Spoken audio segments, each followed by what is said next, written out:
Rewmi 24 TV. Patriote, est-ce que vous arrivez des fois ngeen toog nii des fois di xalaat si njabootu le président Ousmane Sonko, je veux dire ses enfants quoi.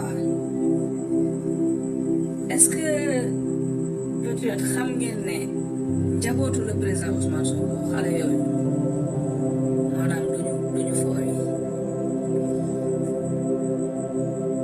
maanaam duñu génn di dem si seen ay morom comme xale rek li nga xam ni noonu la ko xale defee génn dem si moromam yi ñëw si ñoom xam nga ñu épanouir quoi. ñooñu ils sont toujours pratiquement enfermés chez eux. Pourquoi? Parce que les gens que nous avons en face de nous là n'utilisent pas des armes conventionnelles en politique. dañ lay jéem a liquider physiquement yàq la bàyyiwuñu sa njaboot bàyyiwuñu say parents.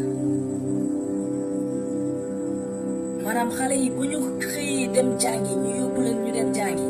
bu ñuy génnaat ci école bi day fekk ñi ngi taxaw di leen xaar jëlaat leen dugal leen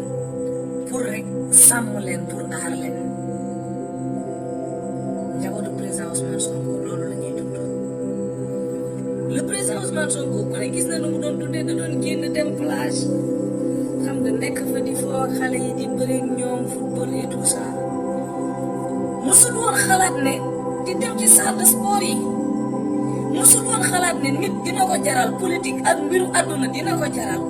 nga dem di comploter complot yu sordide yu mel nii pour yàq un adversaire politique musu ko bàyyi xel parce que melul noonu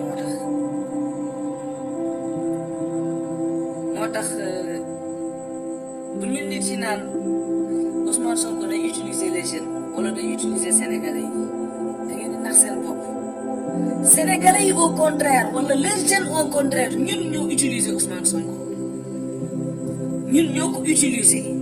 Ousmane Sonko ku ne xam na ni Pastef gars yi ñu toog formé ko et tout ça après ñu ne ko kaay nga nekk ci kanam donc Ousmane Sonko nous lui devons tout ñun ñoo ko sacrifié ñun ñoo ko sacrifice Ousmane Sonko biñ ko jëlee jiital ko ci projet bi ci la ñàkk liggéeyam. parce que nekk na ci projet bi ba pare ñàkk na ci liggéeyam lu ne lu ñaaw lu nekk wax nañ ko Ousmane Sonko yamul ci moom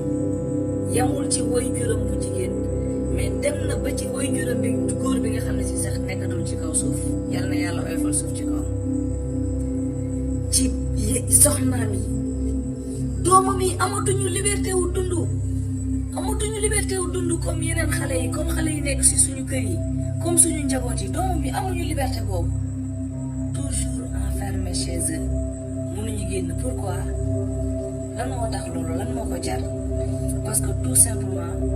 ñun ñoo am suñu espoir am lu ñu bëgg Sénégal du xew ñu ne ko Ousmane Sonko kat yow la ñu jël nga porter ce projet là nga nekk la figure de proue moom moo tax li ko dal yépp dal ko ñun ñoo yóbbee Ousmane Sonko lii moo tax bu ñuy naan Ousmane Sonko day utiliser Sénégalais au moment à cependant instant boobu nga xam ne si loolu mi ngi koy dal ñun ñi ngi on se la coule douce chez nous Ousmane Sonko